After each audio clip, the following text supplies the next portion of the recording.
Desde Reno, Nevada, en la Iglesia Cristiana Vino Nuevo, sean bienvenidos todos una vez más. Llegó el momento para escuchar el mensaje de Dios.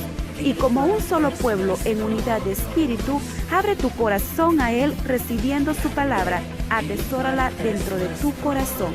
Con ustedes, nuestro pastor David Moreno.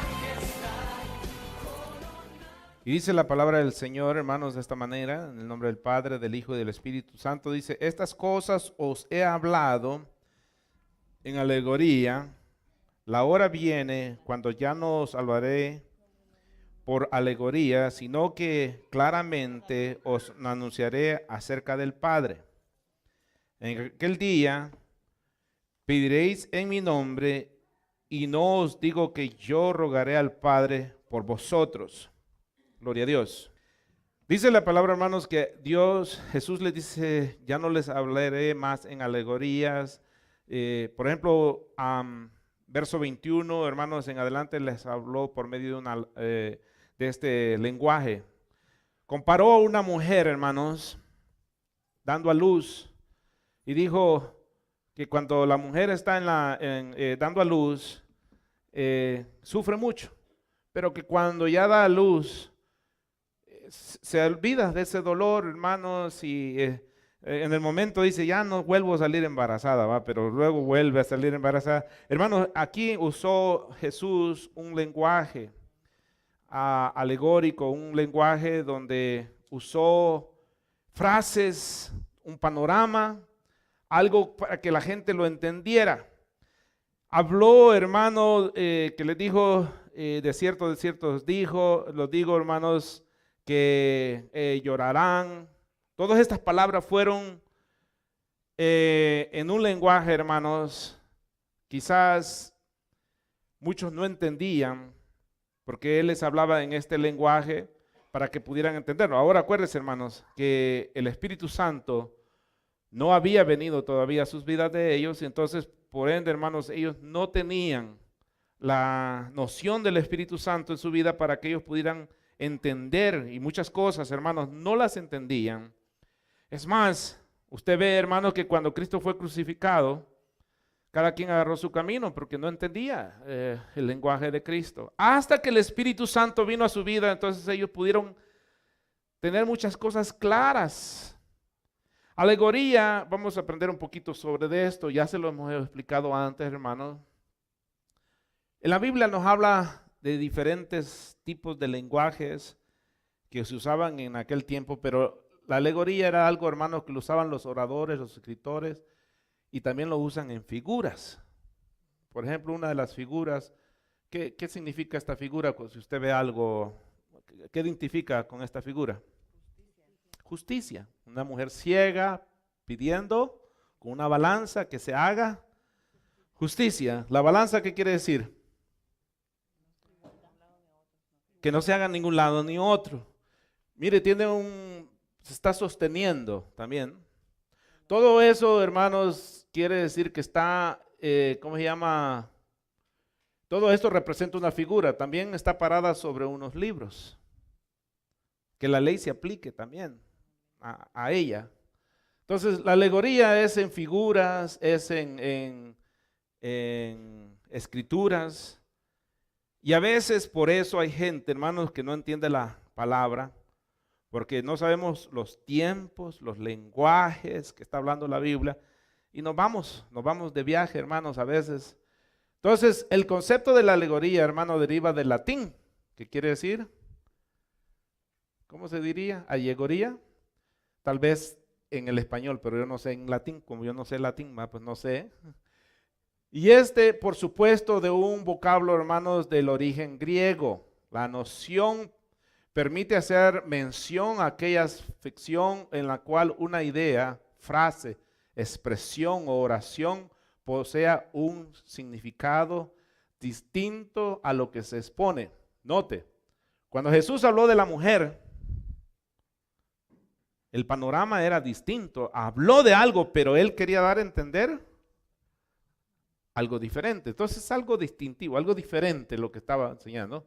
De igual manera, se conoce como alegoría aquellos materiales literarios o creaciones artísticas que poseen carácter alegórico.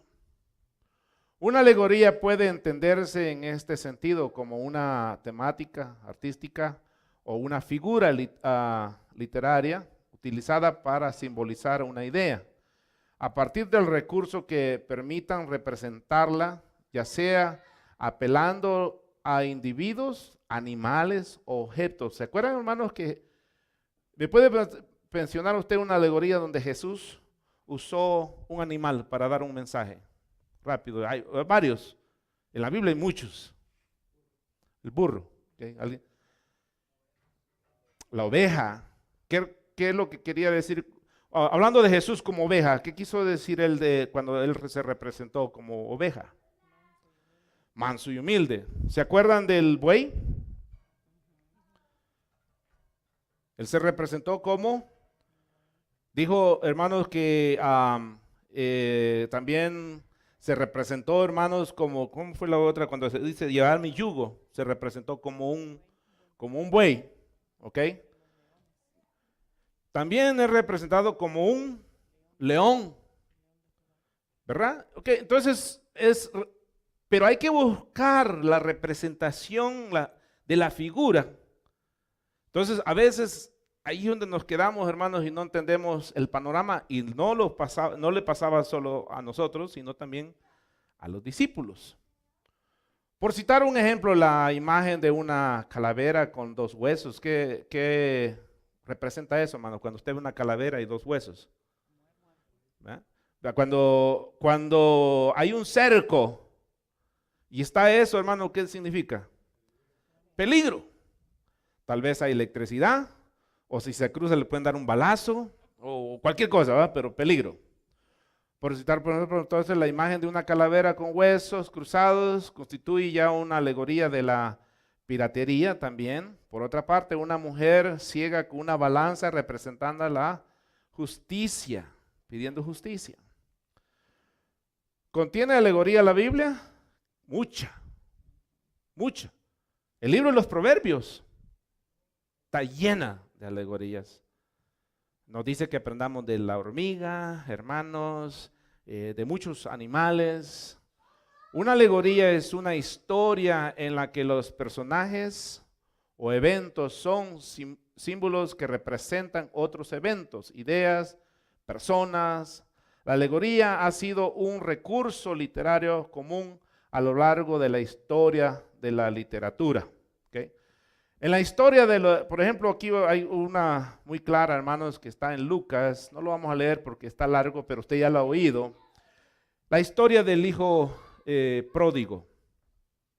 Esa era una alegoría, una historia, hermanos, donde Jesús habló, y aquí vienen los ejemplos. ¿Qué representa, hermanos, la historia del hijo pródigo?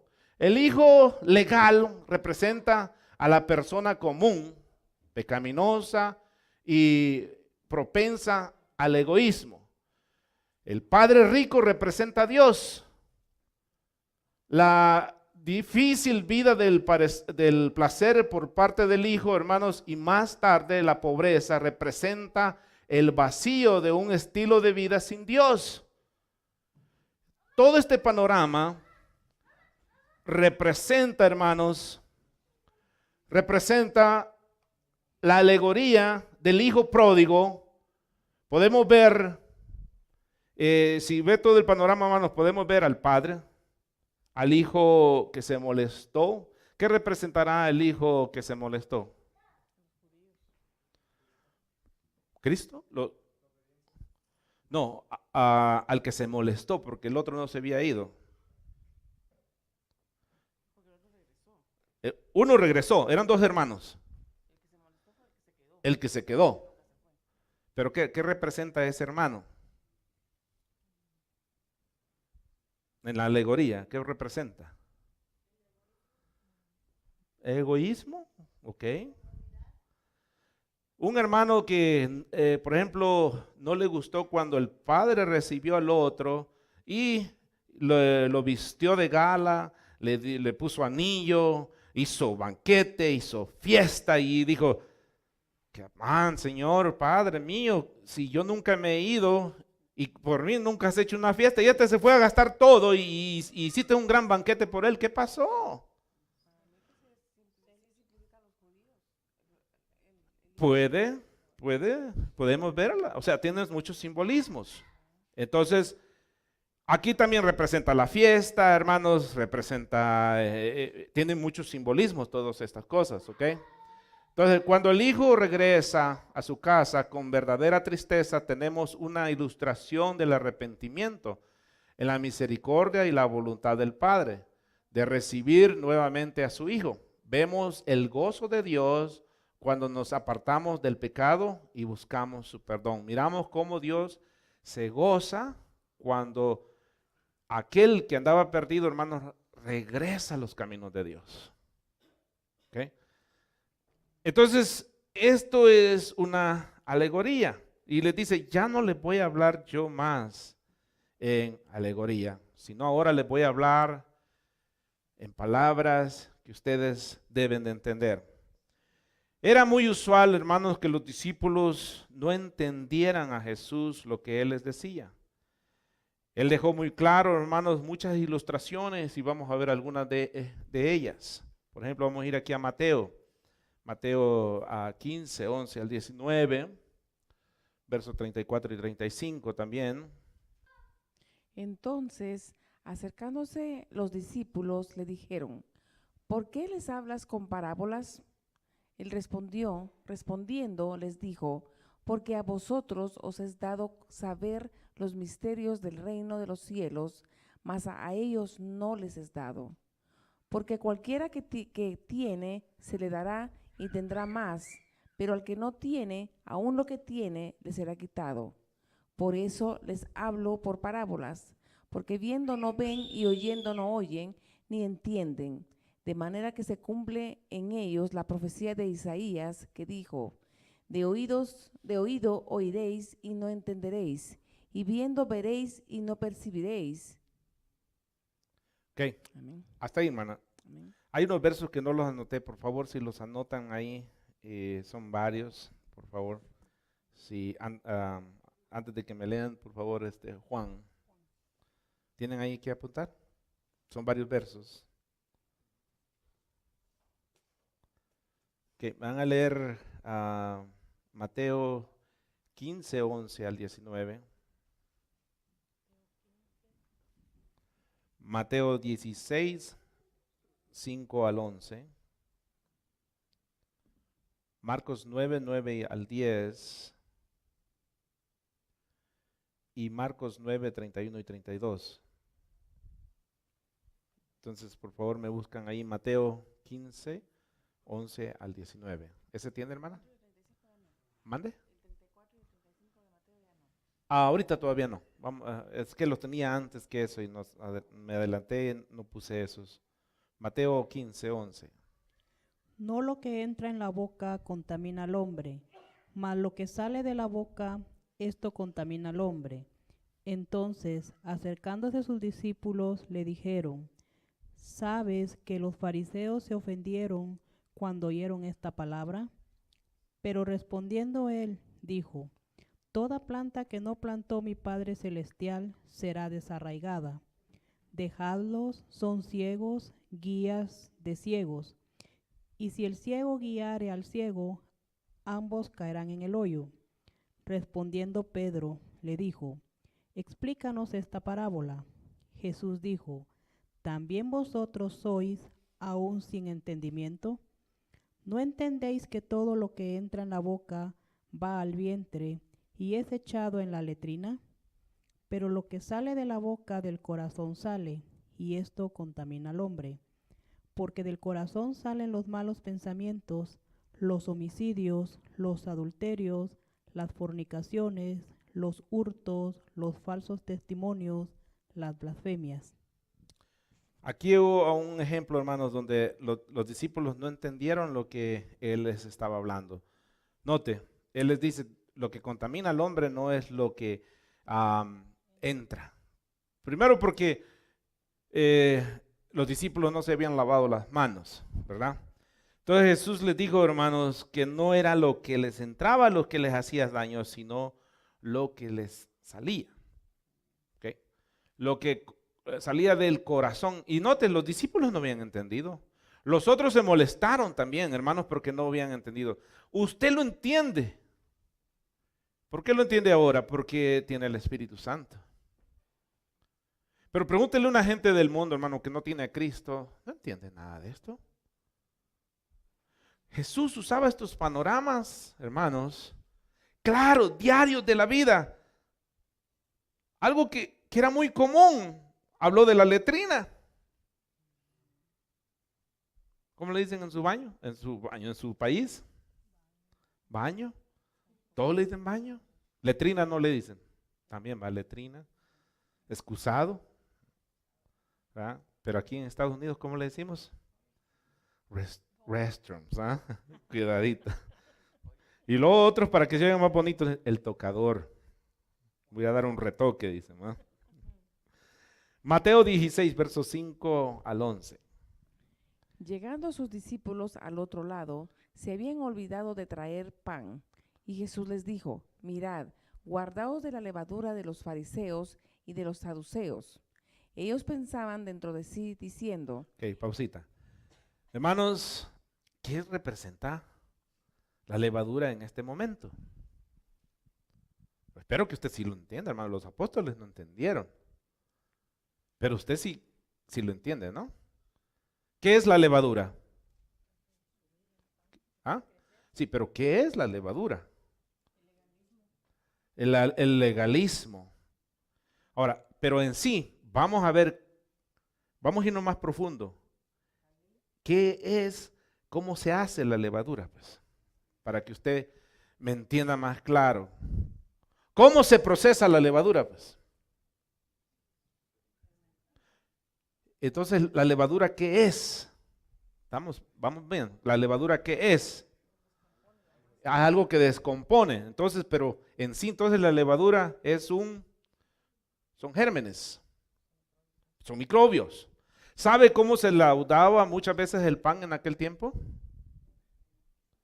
Hermano Juan se está riendo. ¿Sabe por qué? Porque se quitaban los panaderos, se quitaban, hermanos, los zapatos en aquel tiempo y mezclaban el pan, hermano, con, la masa, porque la suciedad que tenían en los pies, hermanos, hacía que se fermentara. ¿Sabe por qué extraña el pan suyo de su país, hermano? ¿Sabe por qué lo extraña? Hermano, el sudor que le avientan los panaderos, hermano. Y usted dice, ¿cómo en mi país no hay pan?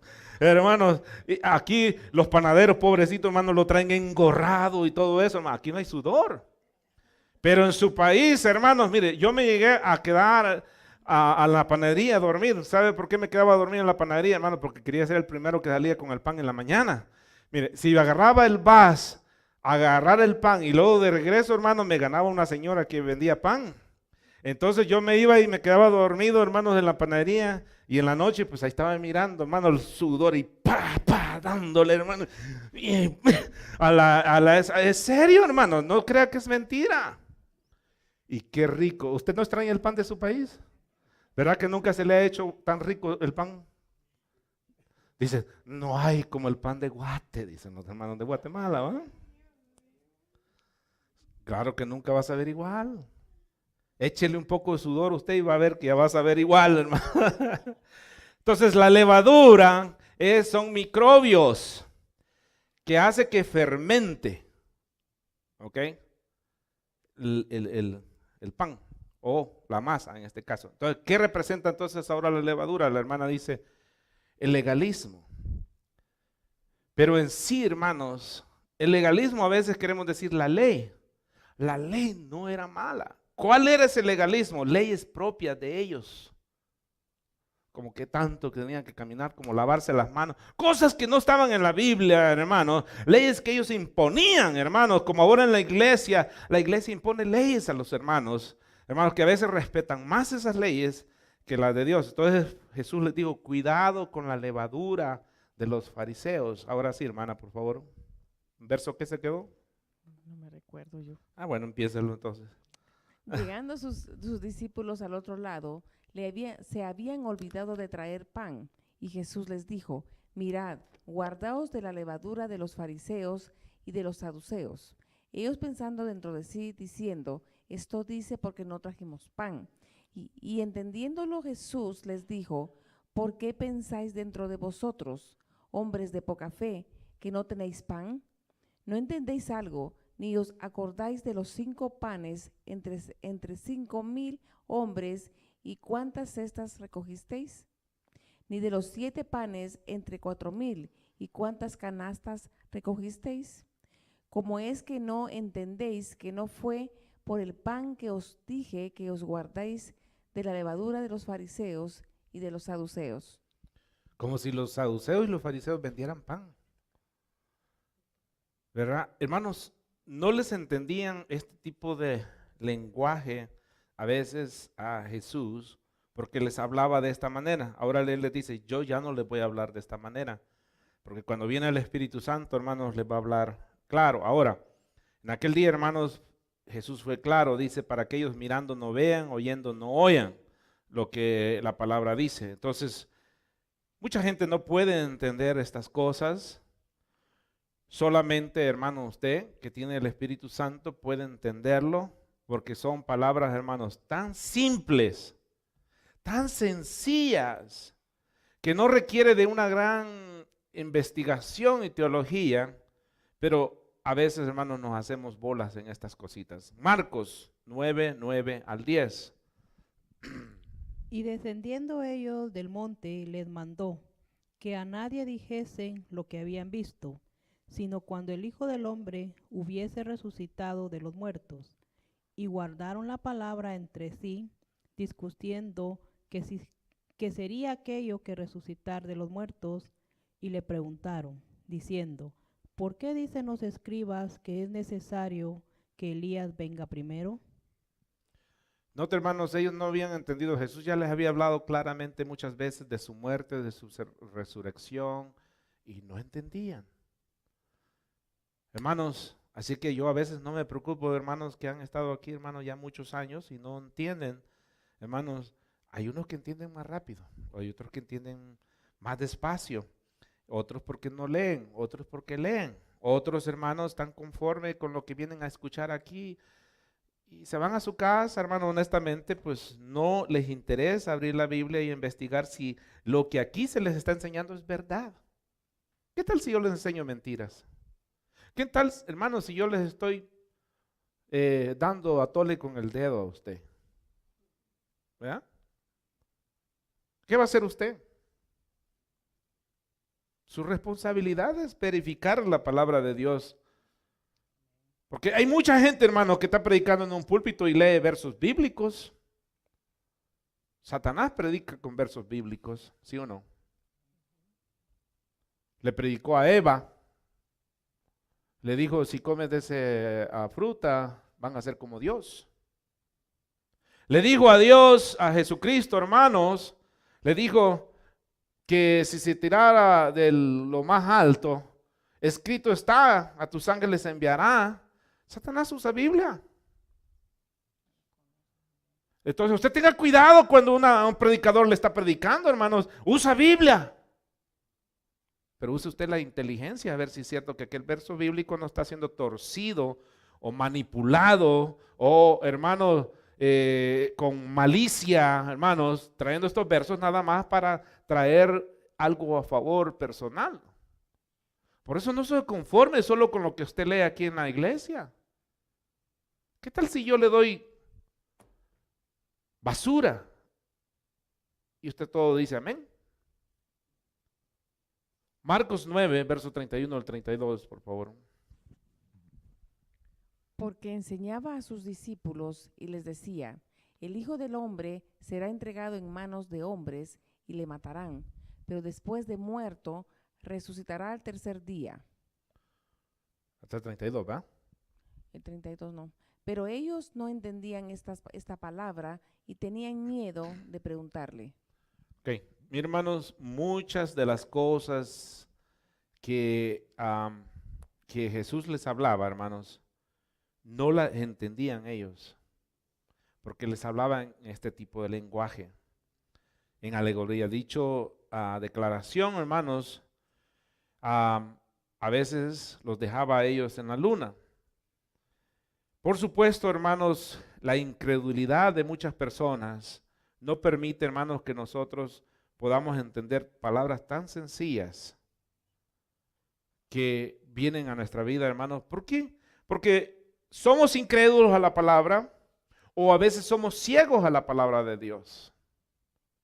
No queremos escucharla, no queremos mirarla. A veces, hermanos, nos molesta lo que la Biblia dice. Entonces Jesús les hablaba por parábolas, como la hermana leyó aquí, hermanos, y no la entendían.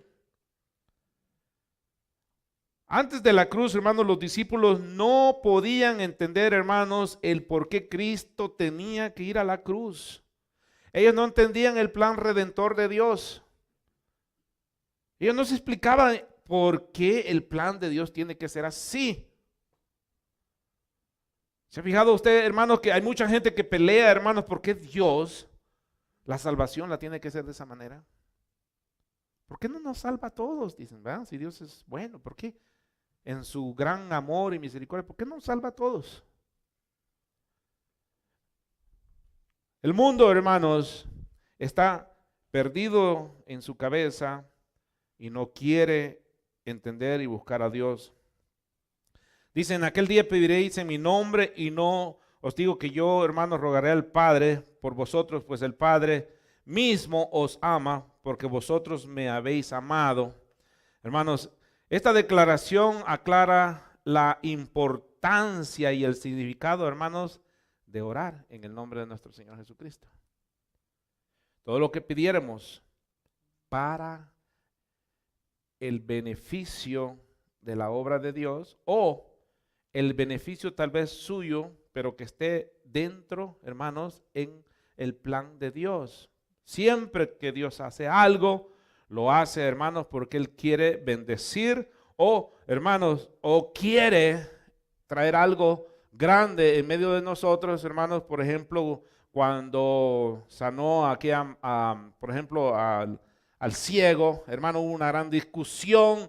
¿Quién lo sanó? ¿Por qué lo sanó? Hermanos, y una gran discusión que hubo allí, hermano. ¿Qué es lo que Dios quiere hacer, hermanos? No solo traerle la vista a esta persona, sino también, hermanos, mostrar su poder. A veces Dios quiere mostrar su poder a usted o quiere mostrárselo a los demás, hermanos, pero en realidad Dios hace las cosas dentro de su plan, no dentro del plan de nosotros. Nosotros no metemos a Dios en nuestros planes. Usted tiene que entrar en el plan de Dios. Es como cuando usted tiene un trabajo. Usted no dispone del trabajo, el trabajo dispone de usted. Si el dueño le dice a usted, ¿sabes qué? Ahora vas a hacer esto otro, usted lo va a hacer. Por ejemplo, en el caso mío, hermanos, hay gente que es cocinera y le puedo decir yo, ¿sabes qué? Ahora vas a trabajar de preparador.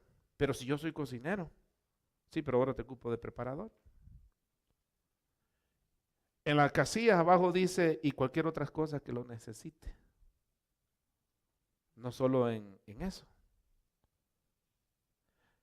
Entonces, en el plan de Dios es nosotros adaptarnos al plan de Dios. Dios no se va a adaptar a nuestro plan.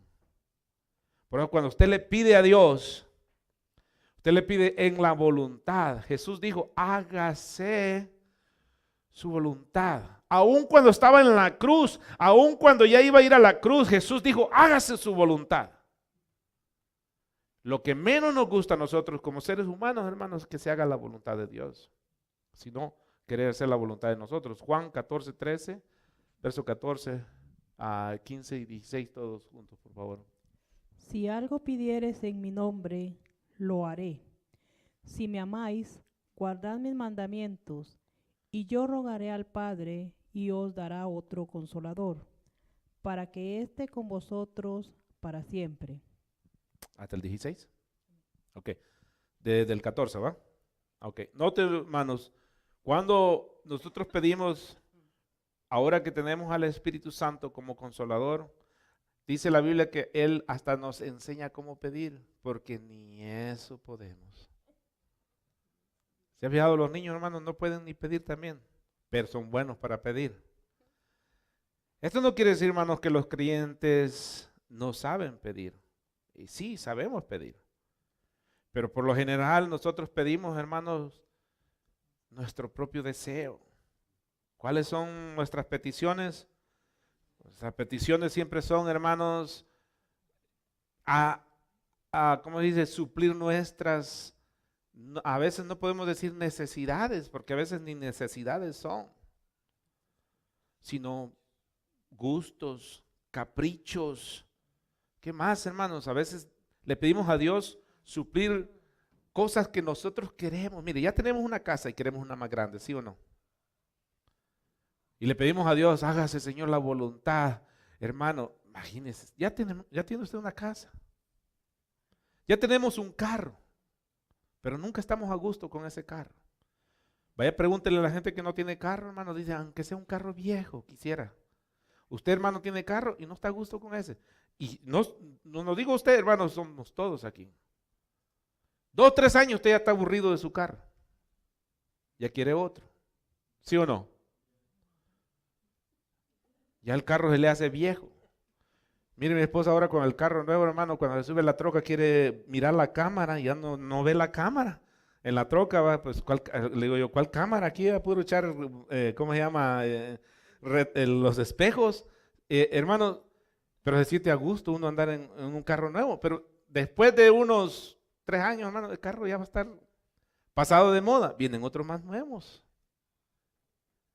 Y no estamos a gusto, hermanos. Entonces, Él nos ama y Él sabe de lo que nosotros necesitamos. Por ese amor tan grande que Dios tiene, Él sabe qué es lo que usted necesita. No lo que usted quiere. Verso 27 al 32, hermanos.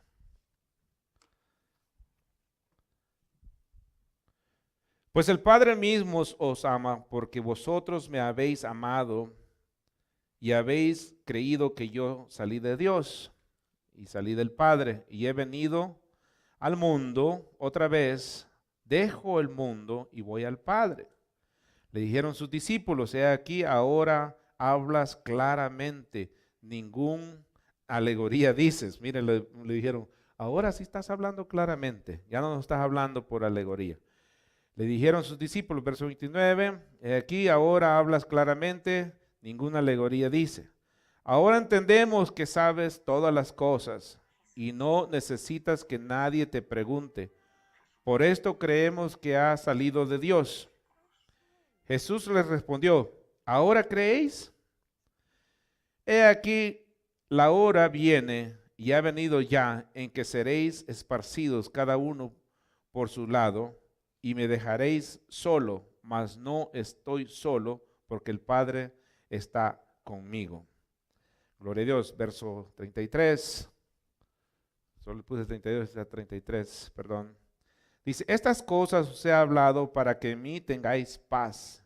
En el mundo tendréis aflicciones, pero confiad, yo he vencido al mundo.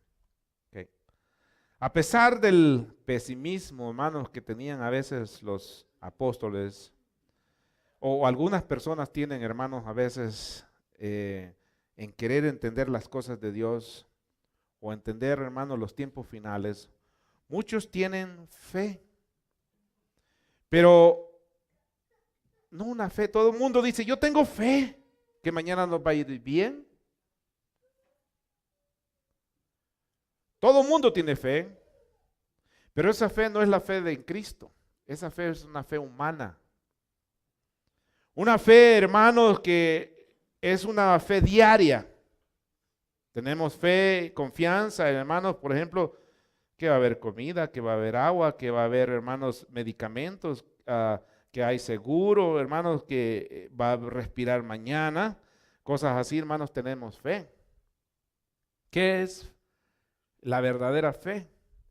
Cuando usted vive el cristiano por fe, porque dice, y el justo por fe vivirá. Primero, hermanos, creerle a Dios, no creer en Dios, porque hay mucha gente que cree en Dios, pero son muy pocos los que le creen a Dios y confían plenamente que las cosas se van a hacer como Dios dice y no como nosotros queremos. Tener fe, hermanos, la fe que quiere que Dios dependamos de Él, hermanos, no es una fe de la fe diaria. Usted tiene trabajo y sabe que a tal día, el viernes, el jueves, no sé qué día le pagan, usted tiene cheque. Que se le acaba pronto, pues es su problema, ¿va? Pero usted tiene cheque cada semana o cada 2 semanas, hermano, usted tiene cheque. Usted tiene fe que ahí va a llegar el dinero a la cuenta del banco o el dueño le va a entregar un cheque. Y dice, por fe, después de llegar el cheque voy a ir a comprar lo que a usted le toque comprar. Pero fe, hermanos, donde, por ejemplo, hermanos, cuando se vive en medio de la miseria, en medio de la guerra, en medio de la pobreza, en medio de, hermanos, de las cosas, hermanos, que a veces los necesitamos, no sabe usted qué va a comer, hermano. Eso es vivir por fe. No tiene comida, no tiene trabajo, le quitaron la renta, está enfermo. Llegó la carta, hermanos, que lo van a correr, le van a quitar los carros. Hermano, ¿qué hace usted? ¿Ponerse a llorar? La fe es, Dios me va a sacar adelante. Job, murieron sus hijos, murieron sus criados, se le murió sus riquezas, porque las riquezas antes eran en las cabezas de ganado, hermanos, camellos y todo eso. Lo dejó la mujer, lo dejaron los amigos, lo criticaban, pero Job tenía fe. Creerle a Dios.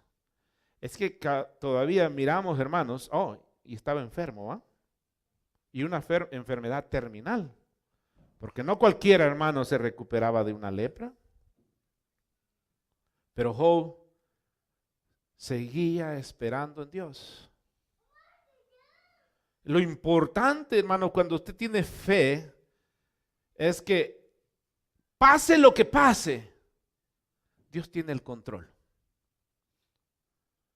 Todos queremos y tenemos una visión de qué es lo que queremos, pero cuando usted tiene fe en Dios, hermanos, usted espera que Dios haga a su favor, pero que lo que pase, Dios tiene el control. Y a veces entonces nosotros, hermanos, creemos que nosotros tenemos fe. Dice que el Padre nos ama, hermanos, a vosotros. Ustedes me ven amado, entonces todo lo que pidamos en esa fe poderosa, Dios lo va a hacer.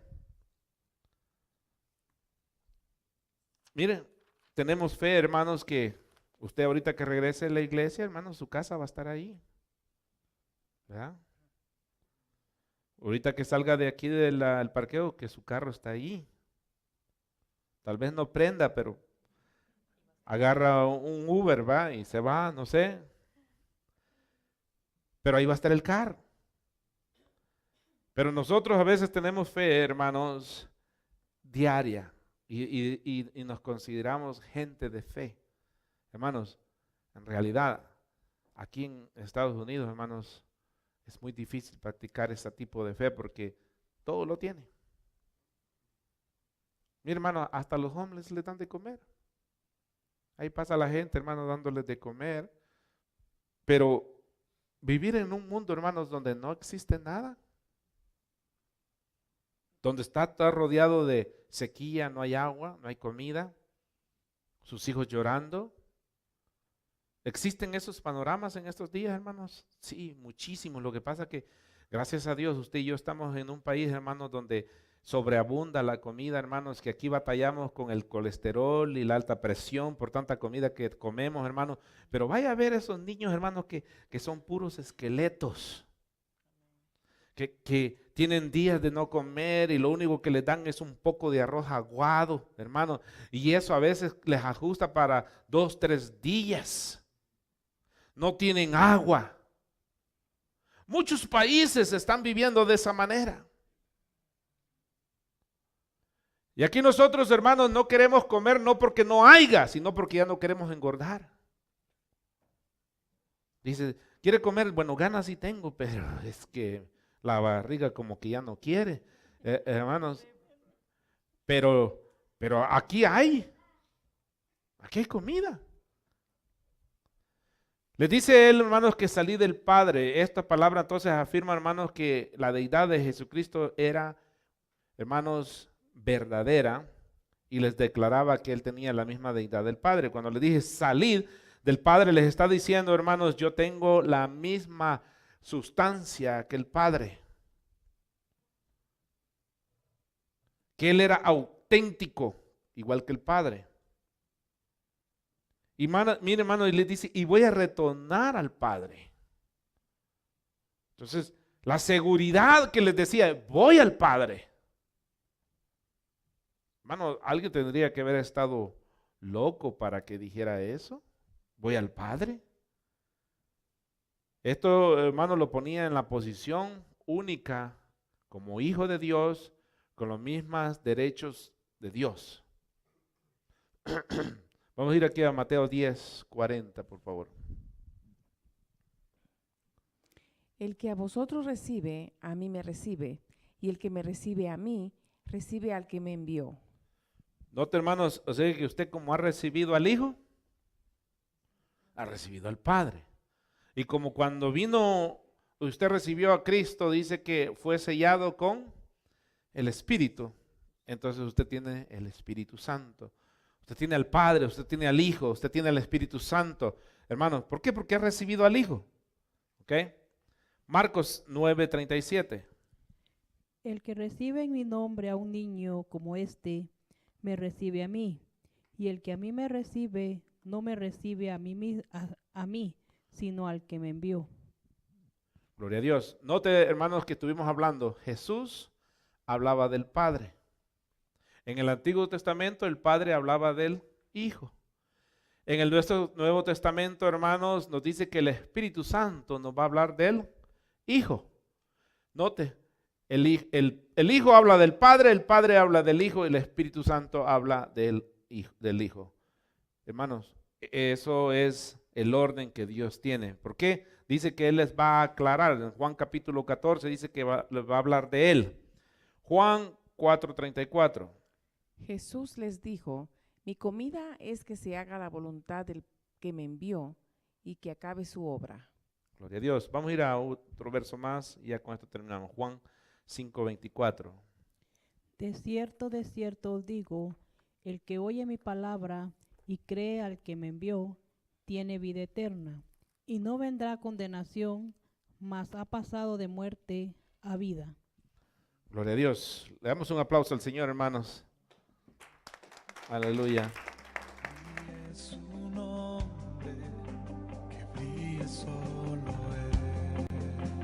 Queremos invitarte a que sigas escuchando estos temas hermosos de aprendizaje y edificación. Si gustas visitarnos, nos encontramos ubicados en el 2400 West 7th Street, Reno, Nevada, 89503, en la Iglesia Cristiana Vino Nuevo, con el pastor David Moreno. Te esperamos. Dios te bendiga.